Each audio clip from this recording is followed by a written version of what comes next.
So guys, so in this video I will tell you that how to unprivate your Twitter account.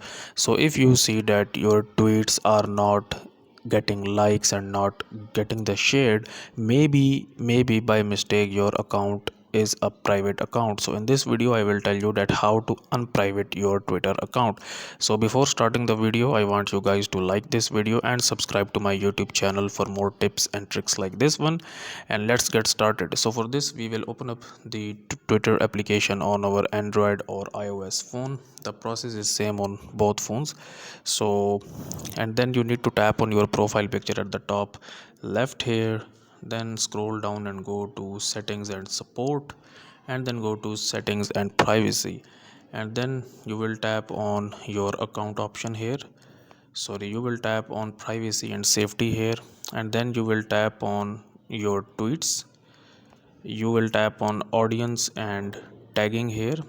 And now if this option is turned on where it says protect your tweets, if this is turned on, which means that your account is a private account on Twitter. Okay, so you need to just turn this off like this one. Now your account is a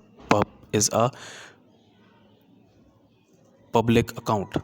So guys, if you find this video useful, kindly like this video and subscribe to my YouTube channel for more tips and tricks like this one, and I will see you in the next video.